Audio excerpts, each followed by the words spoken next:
Baru aja Halloween ya, jadi kita bahas yang serem-serem nih. Serem dari Halloween pastinya. Apakah Rio sebagai suami tertampar nggak dengan konten itu atau gimana? Semoga nggak melakukan itu juga. Amin. Ya. Nggak egosentris ya. Perempuan melihat dirinya tuh kayak apa sebenarnya gitu. Tanda tanya lagi itu. Dalam rumah tangga tuh kode-kodean itu udah nggak berlaku tuh. Kita nggak bisa kode. Kalau memang mau kalau mau memang dibantu ngomong aja. Iya, Pak, tolong. Iya. Ini kalau setelah ini video lagi cowok saya pulang nih kelihatannya. Ini kalau nyetirin Kita yang cocok kalau nyetirin cowok lagi saya pulang nih.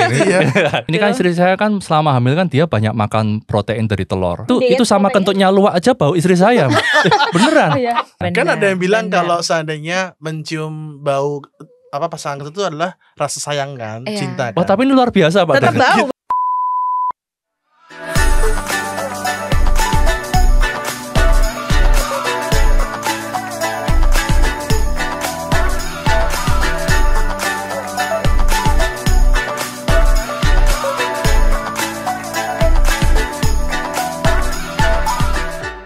Halo semuanya.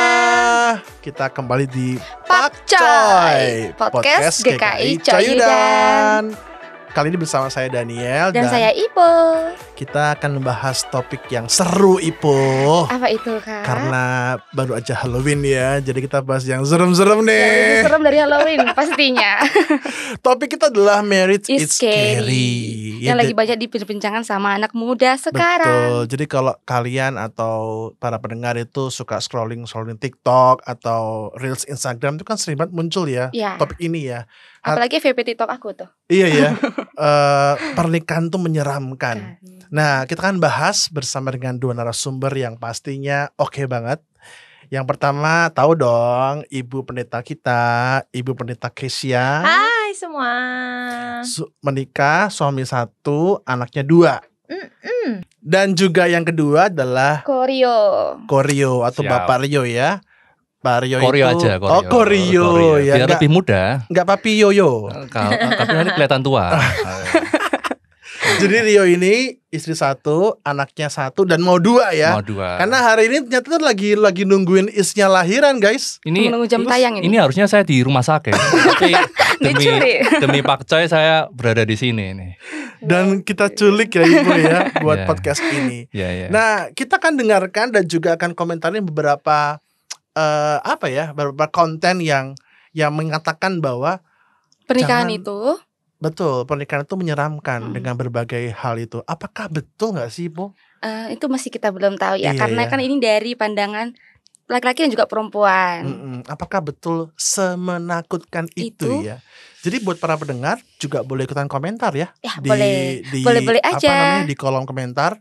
Sharing apakah memang setuju apa enggak nih kalau yang namanya nikah itu menakutkan. Oke. Kita akan langsung aja melihat videonya supaya kita bisa kasih reaksinya. Silakan.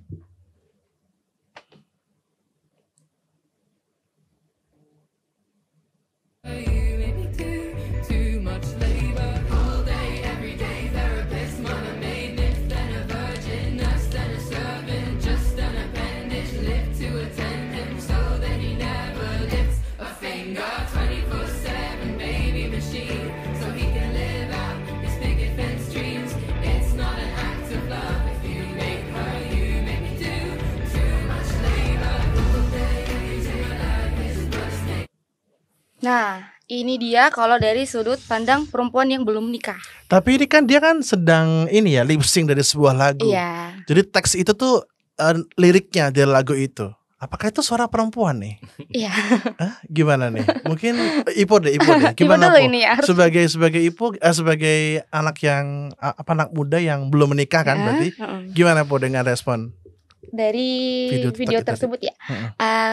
Bisa dibilang mungkin itu kebanyakan dari berita-berita zaman sekarang juga ya. Perselingkuhan, KDRT juga itu ya. Cuman itu nggak bisa dibenarkan selalu.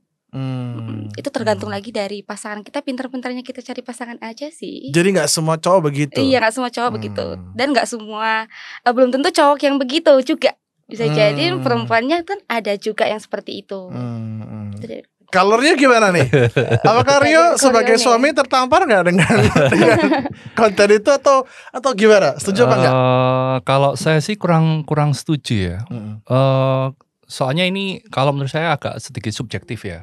Dan dia mungkin dari sudut pandang, saya nggak tahu ini sudah menikah belum ya ini yang membuat video. Mungkin kalau belum menikah ya menurut saya ini agak subjektif sih. Tapi ya mungkin ada juga kondisi yang seperti ini, mungkin ada. Saya nggak tidak mendebat itu. Tapi ya kalau saya sih nggak, semoga nggak melakukan itu juga. Amin. Ya. Nggak egosentris ya. Karena kan memang kalau kita lihat dari kontennya kan sangat kok ini banget sepertinya ya. Sepertinya kayak menyudutkan lelaki. Iya, artinya perempuan sampai di apa istilahnya seperti pekerja gitu ya, budak gitu kan, disuruh jadi pabrik anak lah, disuruh jadi terapis lah, tukang masak lah, tadi apa lagi tuh, kayak kok itu semua dari cara pandang negatifnya aja. Menderita banget ya gitu ya. Gimana Bu Pendeta? Ini. Ya betul seperti kata Rio tadi ya, kayaknya nggak semua rumah tangga begitu. Betul juga kata Ipo tadi ya, bahwa nggak semua laki-laki juga begitu. Sebenarnya tambahan dari saya ya, perempuan melihat dirinya tuh kayak apa sebenarnya gitu. Tanda tanya lagi itu. Jadi apakah dia merasa harus dia yang melakukan, kan beda ya. Ini tuh bisa ditafsirkan beda gitu, antara memang suaminya memperlakukan begitu atau memang istrinya yang selalu percaya bahwa dialah yang harus melakukan semuanya gitu. Kan itu beda perspektifnya. Artinya ada ketidaksetaraan gender dalam pernikahan, begitu kan maksudnya. Dalam artinya tuh posisi perempuan dan laki-laki kan kalau dalam konsep pernikahan Kristiani kan setara nih, ya kan, sepadan, saling menolong. Apakah ini adalah bentuk atau dampak dari pernikahan yang tidak setara gitu? Ya, salah satunya ya. Apakah ada unsur misalkan unsur patrialisme gitu ya, patriarki, di mana laki-laki itu harus unggul, perempuan di bawah begitu, atau betul kata Bu Pendeta Keisha ya, kata Keisha bahwa perempuan sendiri yang memposisikan dirinya di bawah gitu. Dan dia hanya dia yang bisa mengerjakan itu. Ini jangan-jangan juga dia trust issue sama suaminya. Suaminya sebenarnya mau bantu, tapi dia merasa harus begitu. Nggak bisa, pokoknya harus aku. Bisa juga kan. Jadi, berarti ada dua sisi ya. Pertama bisa jadi begitu karena ketimpangan gender di dalam pernikahan, atau bisa jadi karena perempuannya sendiri ya. Ya, karena memang kita mesti ingat ya, bedanya laki-laki dan perempuan tuh cuma 3, menstruasi, menyusui, dan melahirkan. Yang lain bisa. Sama ya. Betul. Oke. Berarti perempuan bisa angkat galon ya harusnya ya? Bisa dong. Bisa. Angkat gas juga bisa ya? Bisa. Tapi kan ada tuh yang perempuan, aku gak bisa nih, tolong dong. Kurang latihan aja. Kamu laki-laki harusnya bawain dong tas-tas, kan ada begitu tuh. Ada. Itu tuh bikin, memang sebagai laki-laki bikin menyebalkan sih. Maksudnya tuh kenapa sih harus begitu gitu. Tapi beberapa cara pandang laki-laki itu menurutnya cute loh, ya gak sih? Oh gitu ya. Dia ini ya, bahasa kasihnya mungkin acts of service gitu kali ya. Gitu ya. Jadi cowok tuh merasa dia itu bermanfaat, iya gak sih? Iya, ada sisi itu. Tapi lama-lama juga capek kalau gitu. Soalnya ada temenku gitu. Temenku tuh perempuan ya. Dia selalu selalu tuh kata kuncinya. Iya. Dia tuh selalu gini. Kalau ada situasi di mana perempuan, misalkan contoh, perempuan itu bawa barangnya berlebihan gitu ya, atau bawa tas berlebihan, dia selalu bilang ke teman-teman cowoknya, lu cowok bantuin dong, gimana sih, nggak peka banget gitu. Nah kita kan yang cocok kan, apaan sih orang dia sendiri biasa aja gitu loh. Itu bikin rese sih kalau misalnya kita lagi nongkrong gitu ya. Apaan sih, kayak apa gitu loh, orang yang dia juga biasa aja gitu, kenapa lo yang ribut?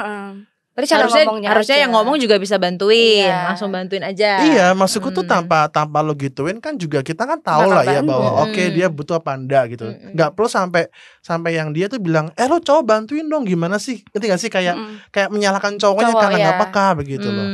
Kayak gitu sih kadang-kadang. Ini pengalaman pribadi atau? Iya, temanku saya. Tapi yang menarik dalam rumah tangga tuh kode-kodean itu udah nggak berlaku tuh. Kita nggak bisa kode. Kalau memang mau kalau mau memang dibantu, ngomong aja. Pak, tolong. Jangan, harusnya kamu tahu dong. Kalau aku udah berat, nggak bisa gitu dalam pernikahan. Tapi biasanya kayak pernikahan awal ya. Iya, biasa gitu. Ekspektasinya terlalu tinggi. Kalau sudah 5 tahun ya langsung langsung todong. Saya mau vulgar jadi agak gimana begini ya. Gak apa, silakan terbukanya di sini. Bebas menyuarakan. Justru itulah kita mengundang Anda ke gitu sini. ya. Oke guys, Ya. kita akan simak lagi video kedua ya. Ya. Lanjut. Ketika suami telat pulang. Kamu dari mana ya? Pulang kerja jam segini baru pulang. Kamu kan masuk pagi. Harusnya kan jam 2, jam 3 tuh kamu udah pulang. Ngayap dulu ya? Ngayap kemana kamu? Aku udah sampai, jangan ngoceh-ngoceh mulu. Tanya dulu, kasih minum, jangan langsung ngoceh kayak gitu aja. Kamu nggak tahu apa? Motor rusak. Kan udah aku bilang. Kan kamu di dompet aku taruh duit 200 kayak 100 kayak buat jaga-jaga kalau motor kenapa-napa. HP aku mati nih, telepon kamu tadi pas hidup 2% nggak diangkat. Ya nggak ada telepon masuk sih. Aku dorong, nggak ada 5 bengkel, nggak ada yang mau ngutangin aku, nggak ada. Aku dari Jakarta Barat, Tangerang, nggak ada yang mau ngutangin, disitin orang motor depan bengkel. Terus aku ngomong nggak dikasih, untungnya ada bengkel yang nolongin, aku bisa pulang. Makanya kasih duit apa di dompet aku taruh, jangan cuma buat jajan doang. Buat jaga-jaga udah pernah bilang, tabung mulu. Kalau udah kayak gini kan, kasihan suami apa kali-kali ada begitu. Kasihan. Itu fakta atau acting ya? Nah, itu dia sih. Kasihan ya. Itu fakta atau konten ya? Kalau konten, Mas kurang actingnya Mas. Gitu. Tapi kelihatannya dua video ini memojokkan pria semua ya. masih belum. Oh belum. Oke, gimana nih reaksinya nih? Aduh. Kasihan ya. Kasihan ya. Udah capek kerja. Betul sih. Gak tanya dulu. Betul. Minimal suruh masuk dulu duduk ya. Betul. Ini sih kayaknya problem semua orang ya, nggak cuma tergantung gendernya sih. Kan ada juga yang cowok gitu ya. Tanpa tanya alasannya langsung marahin. Tapi sebenarnya kalau gitu. hal-hal simpel gini tuh saya kira terjadi loh di beberapa keluarga. Sering. Maksudnya kayak mungkin dari istri itu kayak dia ingin mengungkapkan kekhawatirannya mungkin, tapi dia terlalu to the point. Ya nggak tahu yang ternyata suaminya timingnya nggak pas. Maksudnya dia kan ya bener kata Ibu, dia harus masuk dulu. Tapi mungkin dia langsung jedet gitu kan kurang enak. Nah itu di dalam rumah tangga juga itu harus hati-hati komunikasi. Ya komunikasi gitu. itu bukan tentang kontennya aja, tapi caranya itu sama pentingnya loh. Kadang kita bersikukuh pada satu prinsip, maksudku kan baik, ya tapi caramu nggak baik. Cara gimana ya? Kita bisa dapat konten yang isi yang baik kalau caramu. Jadi sama dalam pernikahan tuh isi yang baik harus dibarengi dengan cara yang baik. Berarti ini masalah seni berkomunikasi ya. Cara menyampaikan sesuatu yang tepat pada pasangan kita sih. Tapi saya rasa di konten deh. Konten sih. Masa benar-benar dilakuin. Tapi mungkin ada ya. Tapi kalau menjelaskan sehari-harinya mungkin nah, gitu atau kalau mau dibedah nih. Tadi ada bilang nih, kamu taruh kayak dompetku 200.000 kayak gitu ya. Apakah berarti memang nggak tahu ya? Apakah memang kondisi uangnya lagi mepet sehingga si istri akhirnya betul-betul mengasih terbatas uangnya ke suaminya, atau memang suaminya yang boros nih sehingga istri tahu nih harus begitu ngasih uangnya terbatas sekali. Tapi di balik semua itu ini juga menyangkut cara mengatur keuangan bersama. Iya itu juga pasti. Soalnya kan tadi suaminya bilang juga jangan jajan-jajan mulu gitu ya. Ya tapi aneh juga ya kalau dia sendiri nggak punya saving atau nggak punya ATM yang ATM atau kris gitu ya. Kalau tadi HP-nya mati. Oh HP-nya mati. ATM bisa ambil ATM. ATM bisa betul sih ya. Ini kayak konten sih. Kurang prefer aja. Kurang prefer aja sih. Ini kalau setelah ini video lagi cowok saya pulang nih kelihatannya. Ini kalau nyetir. Iya, kita yang cocok kalau nyetirin cowok lagi saya pulang nih. Kita ancam. Oke lah. Sekarang kita akan lihat lagi video yang ketiga. Oke.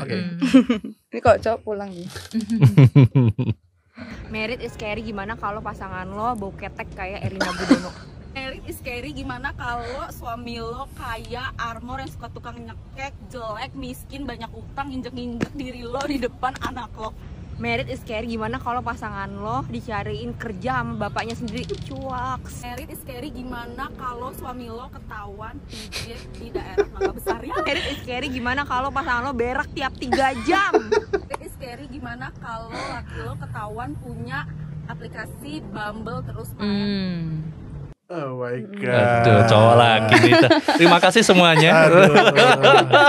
Ini mungkin buat yang nggak tahu ya, buat yang nggak tahu itu tadi dibilang apa suka pijat di Mangga Besar tuh daerah pijat plus ya. Kok tahu ya Pak Daniel? Kok tahu ya Pak Daniel? Mungkin riset ya. Sering riset maksudnya. Karena saya kan tumbuh di Jakarta, jadi tahu lah hal-hal yang busuk-busuk di sana. Boleh. Terus yang terakhir tuh Bumble, tahu ya Bumble ya? Iya, itu aplikasi dating app. Tahu nggak Vario Bumble? Tahu. Aduh ya. Dating app. Kodan tahu tuh. Sudah tahu. Dia tuh dating aplikasi. Bisa di situ juga. Hah? Enggak. Oke, ya. Enggak punya. Saya enggak punya aplikasi apa-apa di situ ya. Jadi aman gitu ya. Itu biasa tuh dibilang apa? Mainnya di main dengan pelacur gitu ya. Oke. Gimana guys reaksinya? Ini ada banyak gitu.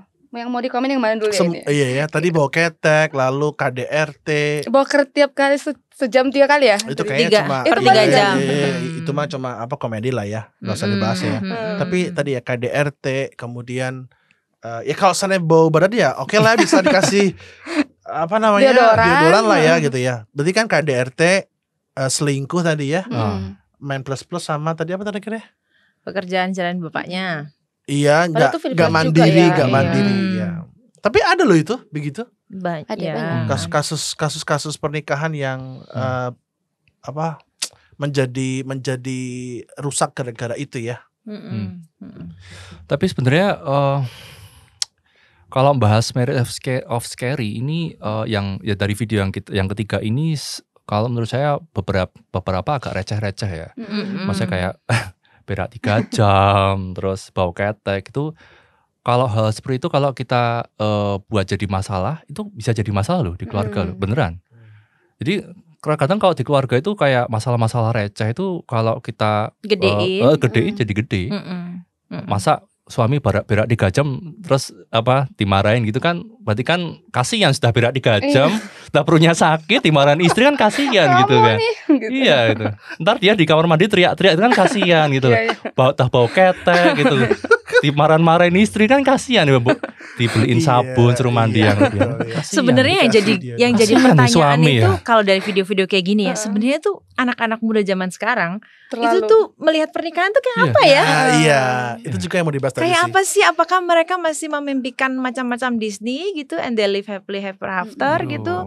Nggak pernah kebayang bahwa suamimu nanti akan ngentut gitu, baunya luar biasa atau tiba-tiba tidur begini keteknya bau gitu, nggak kebayang gitu. Agak sedikit cerita ya. Gimana sih? Gitu. Ini kan istri saya kan selama hamil kan dia banyak makan protein dari telur. Itu kalau ngentut bau banget. Bau banget. Proteinnya. Iya, kan kalau itu sama kentutnya luwak aja bau istri saya. Beneran. Tapi ya saya menghidupnya dengan sukacita. Iya benar. Karena dia memang harus makan telur kan, harus protein kan. Kan ada yang bilang kalau seandainya mencium bau pasangan itu adalah rasa sayang kan, cinta kan. Wah, tapi ini luar biasa Pak. Tetap bau ya, bau. Ada satu momen kan saya baru mandi nih. Kebetulan kan dapur saya ada di dekat kamar mandi. Terus saya, maaf ya, kan saya itu mandi tapi enggak berak gitu loh. Kok bau berak ya? Enggak pup maksudnya. Enggak pup. Bahasanya kok bau ya, ini ada apa? Saya kan merinding-rinding, ada apa nih?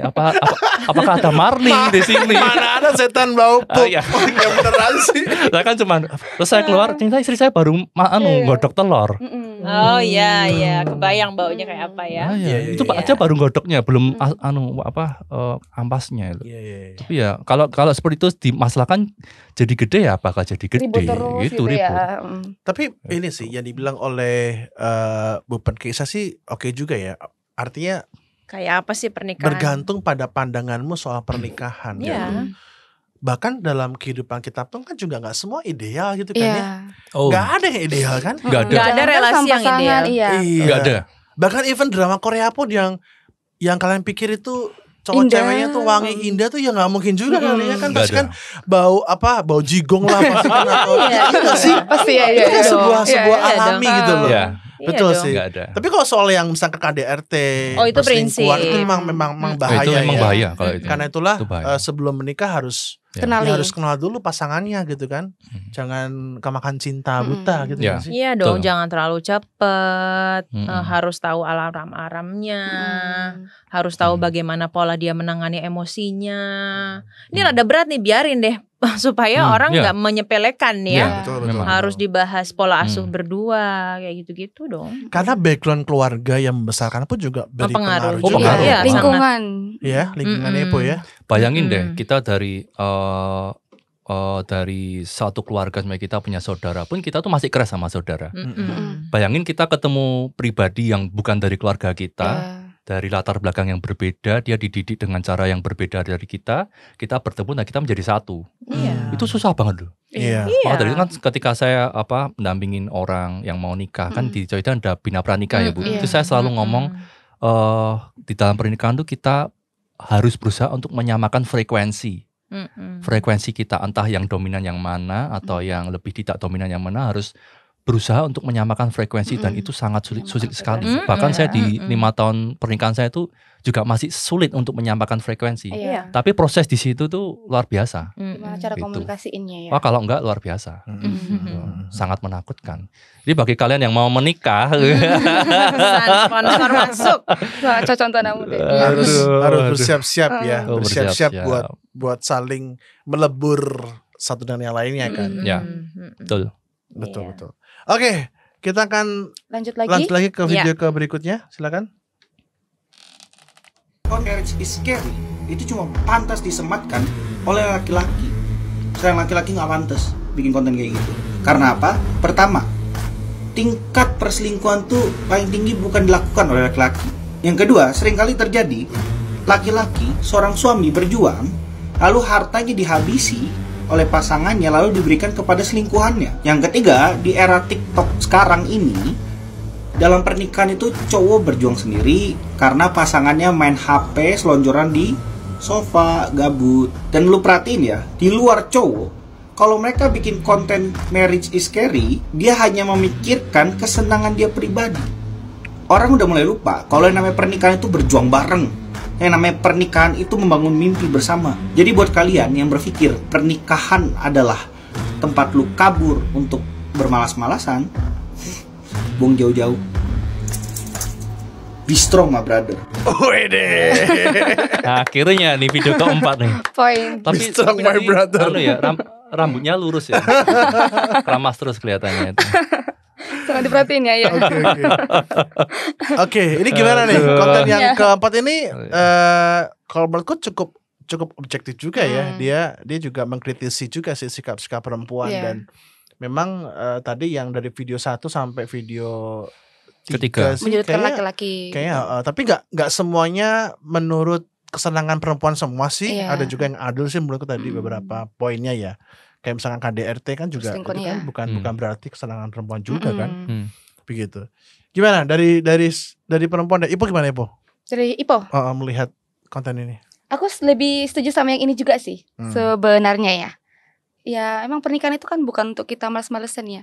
Apalagi orang-orang tuh kalau lagi capek, apalagi sama kuliah nih skripsian tuh kan kita sering bercanda kayak capek kuliah mau nikah aja.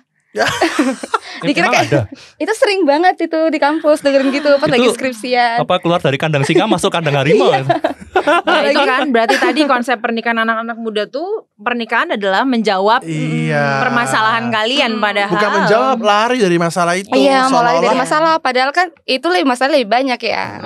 Seolah-olah enak nikah, ada suami yang biayain hidup. Tinggal di rumah aja gabut. Betul, ketika kita menikah tuh kita tuh sudah nggak bebas lagi loh. Berarti gini, kita kan dari single, terus kita punya pasangan tuh, itu kita udah nggak bebas loh, karena kan kita udah terikat ya dengan pasangan kita.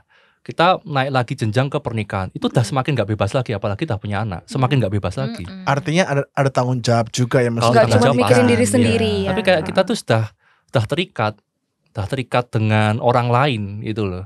Kayak saya dengan istri saya, dengan anak saya. Jadi saya nggak bisa tuh habis kerja nongkrong, nggak bisa.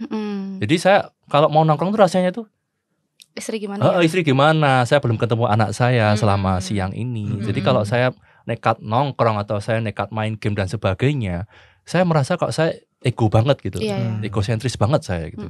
Makanya itu yang mas saya itu terikat itu luar biasa loh terikatnya itu. Gitu. Gimana? Ya kalau dari video ini sih tadi kan juga dibahas soal perselingkuhan ya. Ya betul bahwa ada perempuan yang berselingkuh, ada juga laki-laki yang berselingkuh. Kayaknya perselingkuhan itu bukan gender ya, bukan masalah gender ya, tapi masalah ya ketidaksetiaan gitu. Jadi menurut saya sih ya dia boleh berpendapat begitu pun karena ada, yang sebaliknya juga ada sih. Berarti dari video ini kita bisa melihat bahwa ternyata dari sisi perempuan dan laki-laki pun juga punya pandangan masing-masing ya. Dan dia kan nggak tahu ya apakah tujuan orang ini membela diri laki-laki ya, be strong my brother itu atau mencari titik tengah supaya bisa melihat jelas ya, tengah kali ya. Cuman saya ingin tanya karena kan saya nggak terlalu mengikuti media sosial. Marriage scary itu tren yang timbul dari mereka yang membuat itu dari cewek apa cowok sih? Kok kelihatannya dari cewek ya? Kayak awal-awalnya cewek. Dari cewek yang membuat tren marriage scary ya. Terus dibalas tuh sama cowok-cowok. Iya. Jadi kayaknya berawal dari ini ya, berawal dari yang kasusnya viral itu ya. Si KDRT. Tadi siapa namanya? Anwar. Siapa tadi yang dibilang yang suaminya selebgram. Iya kan yang sampai viral itu TV-nya itu loh. Amor si cowok itu Amor itu kan nyepek istrinya di depan anaknya kan. Itu kemudian menjadi satu bola yang kemudian menggiring opini netizen bahwa tuh kan untung gue nggak nikah. Nah sayangnya sosial media sekarang itu melihat itu lalu melihat semuanya jadi begitu. Padahal kalau mau dianalisa dulu kasusnya itu berarti dari masa pacarannya. Oh masa pacarannya singkat. Oh kualitas pacarannya. Oh keluarganya. Jadi sebenarnya media sosial tuh sangat baik tentu. Tapi kalau kita nggak kritis, kita hanya melihat satu kotak sebagai satu kebenaran gitu loh. Hati-hati juga. Itulah kemudian kenapa kalau seandainya pakai teori sosiologinya si siapa aku lupa gitu, dia bilang kalau sosial media itu bisa bikin kedangkalan dalam berpikir karena hanya ngelihat apa yang nampak terus diambil sebuah kesimpulan gitu. Tapi menarik ya, beberapa edisi Kompas yang saya baca, ini kok tua banget ya aku baca Kompas. Enggak apa-apa. Ya, emang udah tua. Tiap pagi saya baca koran guys. Itu ada beberapa edisi yang membahas bagaimana tren pernikahan di Indonesia itu mulai menurun. Ada beberapa faktor sih. Yang pertama, karena mereka melihat pernikahan itu bukan lagi sebuah cara buat menunjukkan ekstensi diri. Ini agak beda sama zaman dulu ya.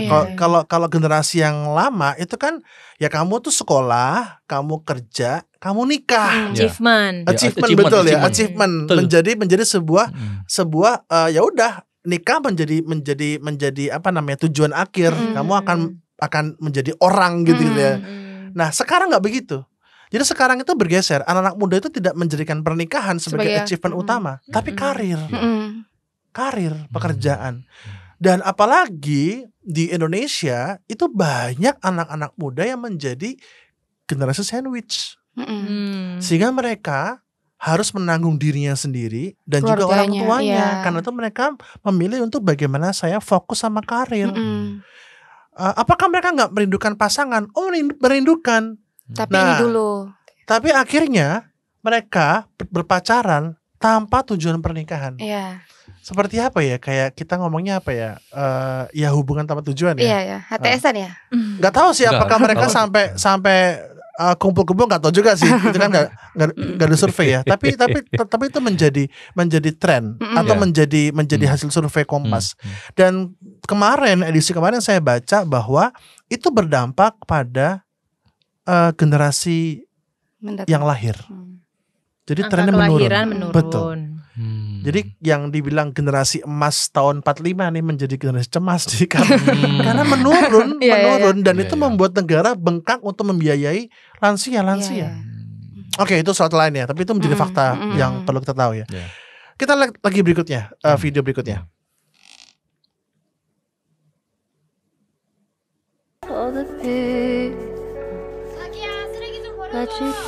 Oh ini apa Korea ya? Film Korea nih. Blue, green, red to keep me at arm's length. There's things I wanna say to you, but I'll just let you live. Like if you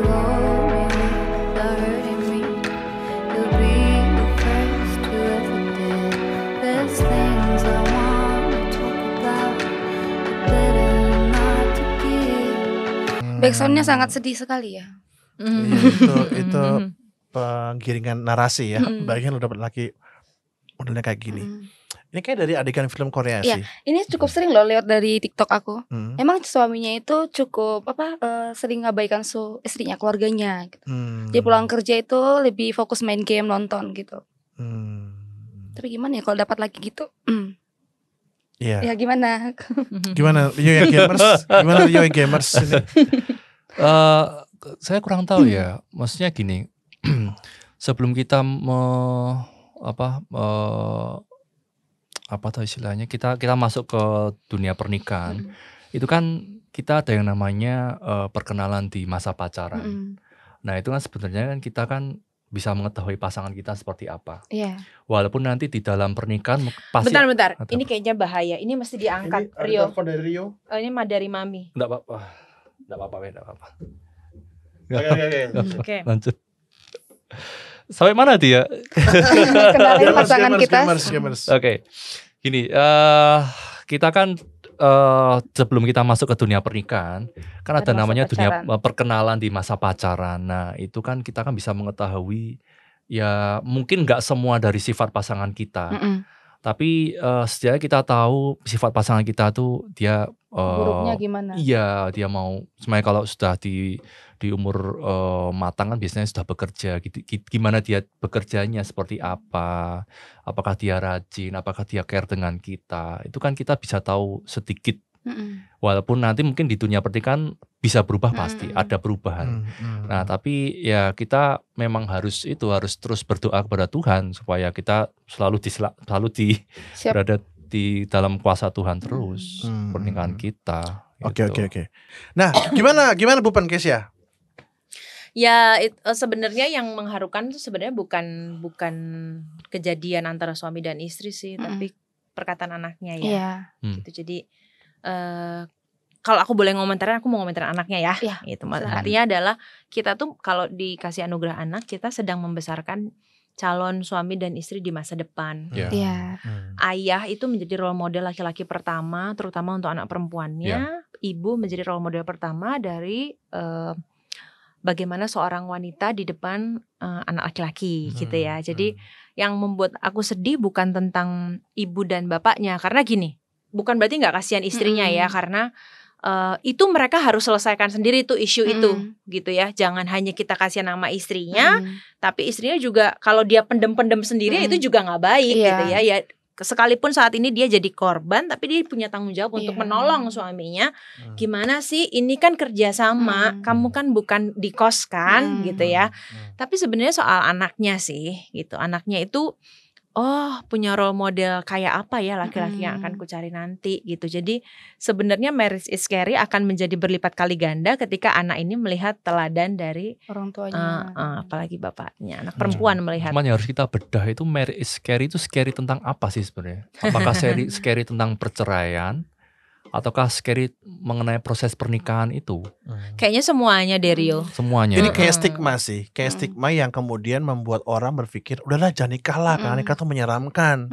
Mending lu nggak usah nikah aja supaya lu bisa hidupnya enak gitu. Lebih bebas. Maksudku tuh ini kan sebuah statement yang agak menyesatkan ya, gitu. Karena kan setiap tahap kehidupan baik kalian mau melajang, mau menikah, itu pasti ada challenge-nya masing-masing gitu loh.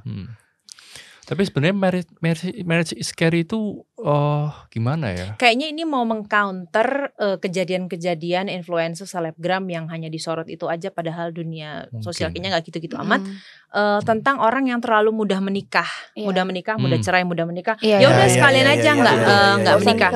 Tapi satu sisi marriage scary itu menjadi penting juga karena orang jadi nggak boleh cepat-cepat nggak takut loh, maksudnya serius nih beneran gitu. Ya memang harus takut untuk menikah gitu. Memang supaya mereka bersiap. Tapi tidak boleh ketakutan tanpa itu diolah. Generasi yang sekarang sorry itu kadang-kadang udah ketakutan duluan tanpa mau ngolah isu itu gitu loh. Mau ajak ngobrol dulu, lihat dulu kenyataannya, diskusi dulu baru sampai di titik kesimpulan. Jangan dikit-dikit lihat TikTok lalu melihat itu bener itu enggak juga gitu, Mali gitu ya maksudnya. Ayo kita buka diskusinya gitu. Artinya jangan menelan bulat-bulat lah. Iya dong. Dari itu ya. Pikir mateng-mateng ya guys ya. Oke, ini terakhir ya, last video ya. Kita lihat. Kemarin aku nemu ini. Marriage is scary. What if suami lo nggak mau diajak antri makanan viral? Kamu bikin konten marriage is scary cuman karena takut kamu dapat pasangan yang nggak mau diajak antri makanan viral. Are you serious bro? Padahal cuman 2 jam. Padahal cuman 2 jam. 2 jam kalau dipakai buat trip. Setara OTW dari Kediri ke Malang. Lagian kalau pengenmu punya pasangan yang bisa diajak antri FOMO makanan viral, ya nikah aja sama food vlogger. Simple. Tapi nanti kalau udah kesampean ternyata pasangannya nggak bisa table manner, nanti bikin konten lagi. Marriage is scary. What if suamimu food vlogger tapi nggak ngerti table manner? Allah, ngengek. Scary editan. Iya. Aku tahu deh ini si sebenarnya Saskia Dwi bukan sih? Ya dia tuh suka bikin komentar tapi lucu. Saskia Dwi ya, pakai apa filter lucu sih. Editannya. Tapi apa yang dia omongin tuh benar juga sih. Semua dipandang negatif loh gitu ya. Dikit-dikit marriage is scary. Betul. Terlalu berlebihan ya untuk melihat media sosial. Semua itu dengan scary. Tapi aku termasuk orang yang nggak mau antri makanan viral loh. Iya, aku keduanya. Iya sih, maksudku tuh ngapain gitu ya? Iya, sebenarnya bukan ngapain juga sih. Mungkin kayak gini. Mungkin ada orang yang benar-benar penasaran tentang makanan gitu. Tapi rela juga antri. Kalau mau antri itu saya disuruh antri, saya bayangin, aduh, apalagi 2 jam aja ya. Aduh, rasanya. Iya, kalau dan saya juga sebaliknya. Kalau saya suka nih ya, misalnya Rio nggak suka gitu ya, saya juga nggak mau ngajak suami saya. Karena saya tahu dia nggak suka. Ngapain bikin ribet gitu ya? Ajak aja teman sesimpel itu kan. Tapi mungkin ada pasangan yang jadi sedih banget ketika suaminya nggak mau diajak. Kayak mungkin ada beberapa pribadi yang mau seru-seruan antri makanan viral gitu loh. Aku kan maunya bareng kamu. Iya, ada juga satu pasangan. misalkan tapi ada sih kayak misalkan dia pengen foto bareng pasangannya, dia nggak mau gitu. Iya. Mungkin kadang-kadang cowok harus ini kali, harus belajar juga kali ya menyenangkan pasangannya ya dengan cara ya udahlah sekali-sekali oke lah gitu kali. Iya, begitu juga boleh. Artinya jangan juga terlalu straight juga, nggak mau. Tapi emang ini orangnya gitu ya. Iya, betul sih. Mau belajar buat untuk menyesuaikan diri dengan pasangannya demi tujuan yang baik juga ya, begitu. Oke, jadi apa nih yang mau kita simpulkan dari Marriage is Scary? Dari siapa nih? Papi Rio? dulu. Kalau dari aku sih marriage itu bukan scary, tapi very very scary. And challenging.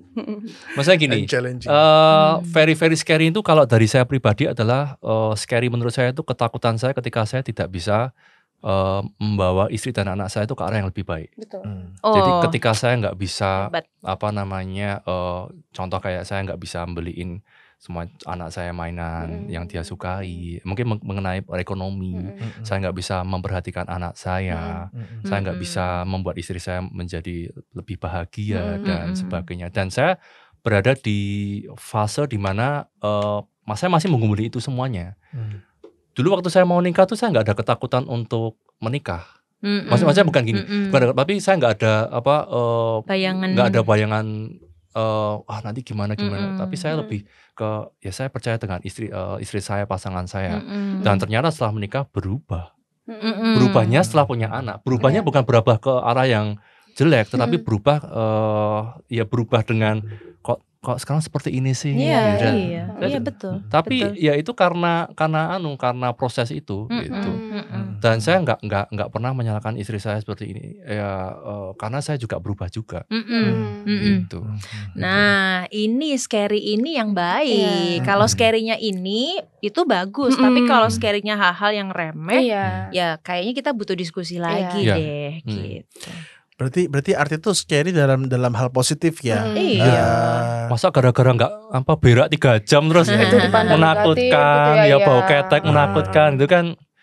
Artinya seperti tadi dibilang oleh Bu Keisha bahwa ya kita nggak bisa pisah dari rasa takut itu gitu. Justru bagaimana kita bisa mengelolanya menjadi sebuah hal yang positif. Ya.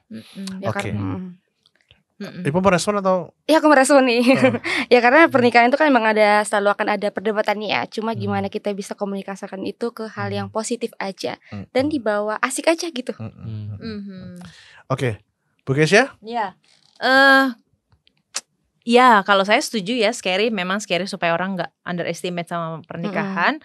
Tapi kalau pengalaman saya, kalau saya tidak menikah, saya mungkin nggak mengalami pertumbuhan dan perubahan sampai sejauh ini gitu. Jadi pernikahan itu tidak pernah saya sesali. Artinya adalah selalu jadi wadah yang paling baik untuk pertumbuhan saya dan suami. Jadi itu akan menyenangkan tuh kalau kedua belah pihak menganggap pernikahan itu memang arena belajar. Oh iya. Sama-sama lihat. Jadi kita akan bisa saling, kamu tuh ternyata bisa di titik itu ya gitu. Oke. Oh ternyata perubahannya bisa, itu tuh akan jadi sangat, itu harta yang tidak pernah bisa ditukar oleh apapun, oleh relasi apapun. Kalau dulu saya waktu masih berpacaran dengan istri saya tuh saya mau orang yang sedikit lebih temperamental. Tapi ketika saya sudah menikah dan punya anak, itu kalau saya masih memegang teguh temperamental saya itu hancur. Pernikahan saya itu udah ngeri. Jadi saya mau nggak mau saya harus terus bertumbuh dan belajar yang namanya sabar. Ngadepin anak saya yang sekarang di masa nursery itu wah luar biasa sekali. Luar biasa sekali, disuruh ini nggak mau, disuruh itu nggak mau. Itu kata sabar itu jadi sakral banget buat saya sekarang gitu. Kalau itu saya nggak lakuin, saya nggak mau belajar, luar biasa. Tapi mungkin ada beberapa orang yang masih memiliki idealis sendiri yang tidak mau berubah, ada, dan itu yang scary-nya di situ. Iya, itu scary-nya di situ. Betul. Salah satu hal yang saya bilang ke adik-adik saya nih, kemampuan minimal yang harus kamu punya di survival kitmu dalam relasi menjelang pernikahan adalah kemauan belajar. Itu minimal loh. Kemauan belajar tuh minimal loh. Jadi kalau itu nggak punya, nggak bisa menikah, nggak bisa. Itu minimal, jangan itu minimal. Itu kalau dipaksa, waduh luar biasa, luar biasa. Udah badai, wah segala angin datang itu. Iya. Itu kemampuan minimal. Kalau itu aja udah nggak punya, nggak usah menikah. Dan kemauan loh ya, bukan kemampuan, kemauan. Kalau kemampuan kan kita udah punya tuh, tapi kita mau atau enggak itu lebih berat menurut saya kan. Jadi percayalah teman-teman, pernikahan itu sangat menyenangkan kalau kita memang belajar menjadi pasangan yang tepat. Kalau pacaran kita mencari pasangan yang tepat gitu ya. Ini bisa didiskusikan, bisa didebat, bisa dikritisi, bisa. Tapi menikah jadilah pasangan yang tepat. Udah nggak ada turning point gitu. Jadi kalau pacaran, ingat ya, pacaran carilah pasangan yang tepat. Itu arena kalian bermain, mencoba semuanya gitu ya. Tapi kalau sudah menikah, jadi pasangan yang tepat. Jadi harus gitu. Jadi masa pacaran tuh masa kita kenal betul-betul ya. Siapakah calon istri atau suami kita, bagaimana backgroundnya,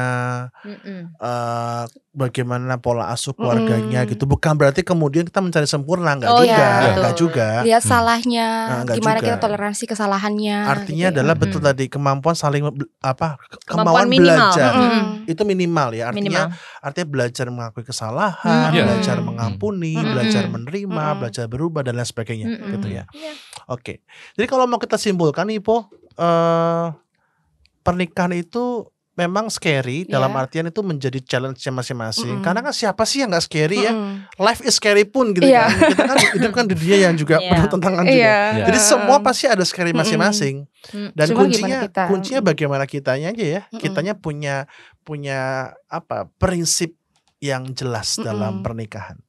Kalau dalam Kristiani kan prinsipnya jelas ya, di dalam firman Tuhan dan cinta kasih Tuhan kan, itu prinsip utama kita menikah. Dan juga pasangan yang sepadan begitu ya. Bukan untuk tujuannya bukan untuk ya supaya ada yang nemenin antri 2 jam, itu bukan itu ya. Tapi lebih esensi lagi bagaimana hidup berdua, mau belajar tadi, mau saling membangun hingga sampai akhirnya membangun keluarga begitu ya. Itu sih yang bisa ditangkap. Oke. Dari podcast kita ini ya. Ipo mau nambah lagi? Cukup ya. Closing statement mau Pak Pirio? Closing statementnya apa? Jadi kalau kalian yang mau menikah, jangan lupa di Coidan ada bina bina pranikah dan di situ kita dibina dari banyak segi. Dan tetapi itu bukan menjadi modal utama kita di dalam pernikahan. Karena ini di pernikahan lebih kompleks lagi. Itu bekal. Modal utamanya tentu firman Tuhan ya. Intinya hargai pasangan kalian dan itu samakan frekuensi kalian dengan pasangan kalian. Itu walaupun nanti masih ada ya dinamika tapi pastinya akan lebih baik daripada kalian masih stay dengan egosentris kalian, dengan idealis kalian. Itu kalau masih bersisku dengan itu, wah luar biasa pernikahan. Siapa? Lebih ngeri. Iya.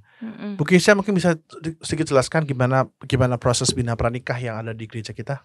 Ya, bina pranikah itu adalah sebuah tahapan wajib bagi seluruh pasangan calon suami istri.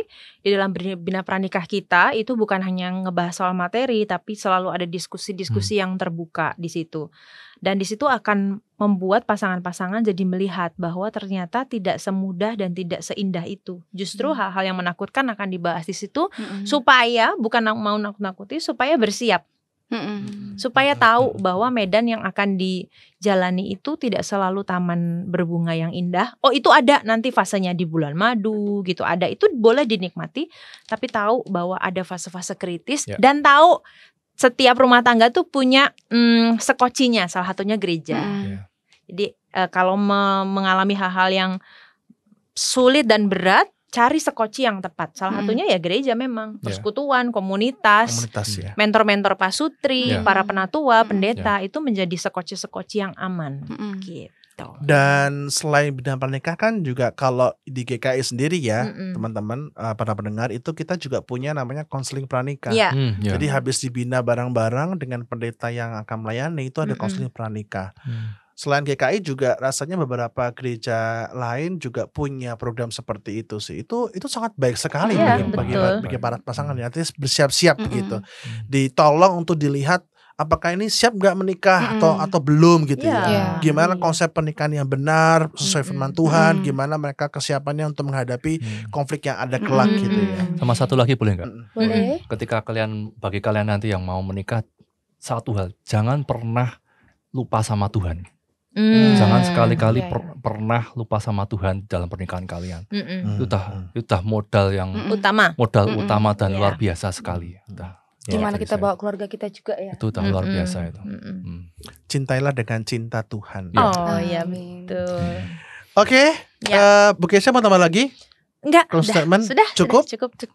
Ibu, cukup? Cukup. Oke, kita closing ya Ibu. Tapi narasumber boleh tanya dong, gimana setelah ini? Takut menikah? Oh, saya menikah nggak takut. Takut, oke. Takut menikah. Ibu takut menikah? Tidak takut menikah, hanya belum kepikiran ke pernikahan. Betul, sepakat. Kalau bahasa Kristiannya belum terpanggil untuk menikah. Iya, belum terpanggil ya. Oke guys, demikian Ipo podcast kita kali ini. Saya Daniel dan saya Ipo. Kita berjumpa di episode berikutnya. Selanjutnya. Bye bye. Tuhan berkati. God bless you.